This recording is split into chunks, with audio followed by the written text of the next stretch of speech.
Alléluia, alléluia, shalom, shalom. Medo ndina tojinolo kata. Mau fofola ne yirami. Apetola ne kplomi le nkeke siame. Yehowa mianu ne ba hu dzipo pe nuto ne tsa epe yayi agbewoji. Yayi awanye miape vevie apeto ne wena de Yesu Kristo Nazareto la pi. Mi dakpena mau sigatso monu kpokpo na mi ama agbenya. Elabena agbenya anyi miabe luvo eye mianɔ lameseme le gbogbome. Tanya soe sikeji mi da tote egbea yenye gbɔngbɔn ama si nye Mawu ƒe gbɔgbɔ le cet esprit de Dieu dans nos vies. Hafi Mawu ƒe amisisi aɖe zɔ le wò agbe dzi la, ele vevie nɔ be nuka gbɔgbɔn ama andre si nye Mawu ƒe gbɔgbɔn ama andrea ba wɔ dɔ le agbewo dzi. Eye eya eŋtie Mawu la to eye anɔ nuka amisisi xɔasi.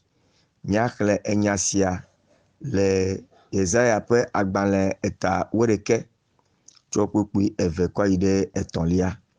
Nous allons lire cette parole qui nous parle de cet esprit de l'Éternel, et quand cet esprit se repose sur ta vie, alors l'onction de l'Éternel se manifestera.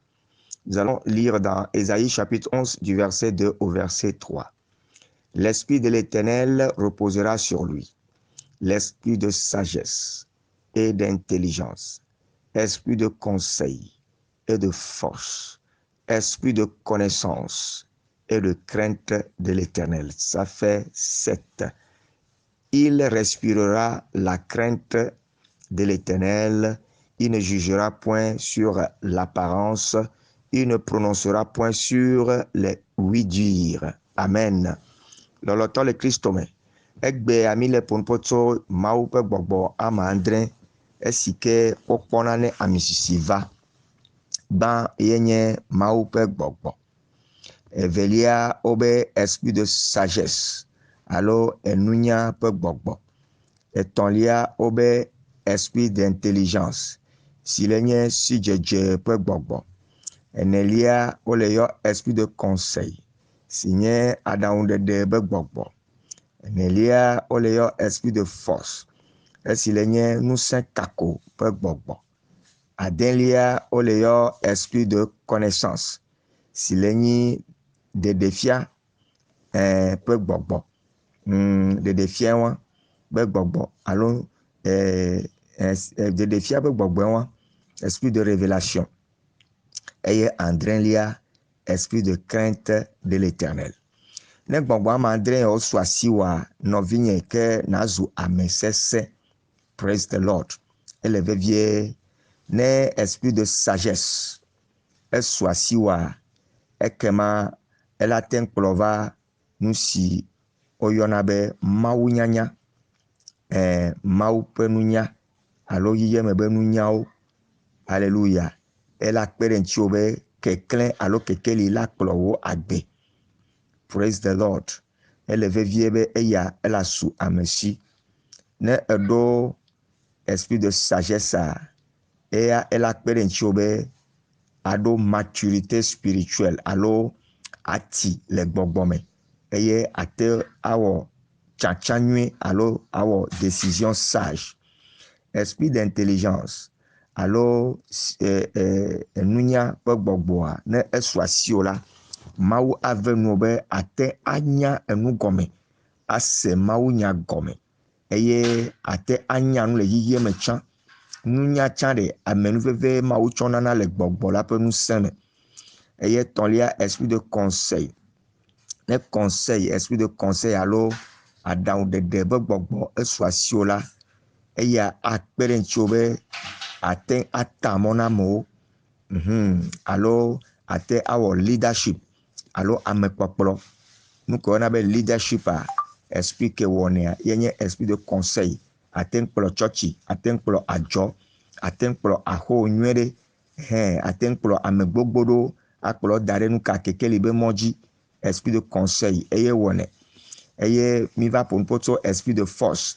Ne esprit de force esu asiwo la, Mawu la nɔ capacité de réaliser. Ame gbogbo ɖo ɖona rêve, wokuna drɛwo, wokpɔna nukpɔkpɔ deŋkɔwo. voa womete réaliser na o womete nana be to na ntsi la o gbɔgbɔ ke va na me dzi wote réaliser nea yɔna esprit de force alléluia David eku drɛ be yeaɖu Goliath dzi vision ye voa nu ke la te ŋu kpe ɖe ŋuti ba te ŋu ɖu Goliath dzia ye nye esprit de force mi kpe ɖe Yeremia eku drɛ be yeatu Yeriko be enua Yerusalem be glikpoa plutôt Nehemia eku drɛ be yeatu Yerusalem be glikpoa voa nu ke kpe ɖe ŋuti be te ŋu tu Yerusalem be glikpoa ye nye esprit de force ne esprit de force le me o la atu xɔ a réaliser nuwo Mawu be gbɔgbɔ eye wɔnɛ eye la te na be bafɔwo la tsitre dɔnɔ la kpɔ dɔyɔ o la wɔ Mawu ƒe mystère eye a réaliser nu gbogbo ɖewo le gbɔgbɔ me o la trɔ amewo be agbe amewo la trɔ to le nu vɔ la be agbe dzi ava yi ɖe ame nyui ame kɔkɔewo be agbe me esprit de force eye wɔnɛ esprit de connaissance a o hiɛ ne eva na wa Mawu la nɔ ŋkuvi tɔ̃lia o la nɔ kpɔ nu o la nɔ kpɔ révélation egɔme be o la nɔ kpɔ nu sia nu anɔ se nu sia nu gɔme ke ŋgbe be la va nɔ ɖo ne esprit de connaissance wa esu asi wa mehiã be abuta me sugbɔ kaka ne le zẽ le ŋkume nɔ kpɔa Mawu le nɔ révélation so enua ŋuti ele nɔ ɖeɖefia so enua ŋuti alléluia mikpɔ kpɔɖenu Elisa edɔ eƒe dɔwɔla Gehazi be ne kplɔ Naaman kɔ yi ɖe etɔ to Naaman ene kado voa Gehazi meva gblẽ o voa kaka be va ɖo Elisa ƒe ŋkumea Elisa ya kpɔe xoxo be yebe vi Gehazia exɔ zãnu exɔ ga ɖe egome mikpɔe ɖe esprit de connaissance wa praise the Lord eye kpɔtɛkpɔtɛa ele nye esprit de crainte de l'Éternel crainte de l'Éternel a nye Mawu vɔvɔ nɔvinye ne gbɔgbɔ kɔkɔe edidi va dziwo la dzesi gbãtɔ ko kpɔna le ame ŋutia ye nye Mawu vɔvɔ.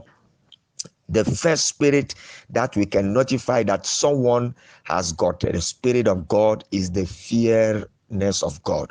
Ne etem vɔna Mawu la eya ela hu agbono ne enu kpɔtɛwo ele nye nana gbãtɔ Biblia gblɔ be Mawu nyanya alo nunya xɔxɔa eƒe gɔmeɖokpea alo be gɔmedzedzea ye nye Mawu vɔvɔ. La crainte de l'Éternel est le commencement de la sagesse.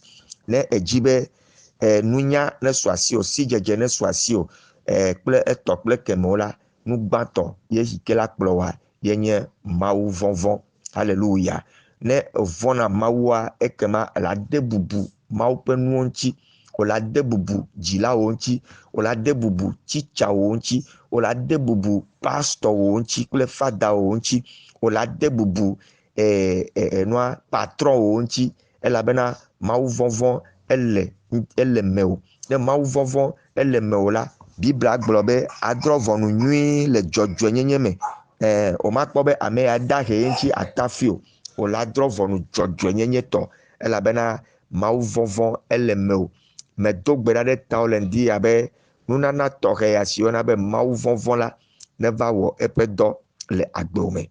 Je prie car le premier effet qui montre que quelqu'un a l'esprit du Seigneur sur sa vie, c'est la crainte de l'Éternel. La crainte de l'Éternel te donnera la capacité, la faveur d'être soumis, oui, et d'avoir l'humilité en toutes choses. Toute personne qui manifeste l'humilité dans ses actes, dans ses entreprises, dans ses décisions et dans ses paroles témoigne de l'effet de l'Esprit de Dieu sur sa vie. Mdogberade taube gbɔgbɔya ne vadio, gbɔgbɔya ne siamino, gbɔgbɔya ne geredio, eye banabe adrɔ ʋɔnu dzɔdzɔetɔ. Alléluia. Mawu vɔvɔ la nabe ne amare tsɔe be nu da ɖe gbɔ la o ma zẽ o elabena evɔna Mawu. Ewɔe be ne do ŋgbe na ame ɖea awɔ ɖe dzi elabena evɔna Mawu be jugement.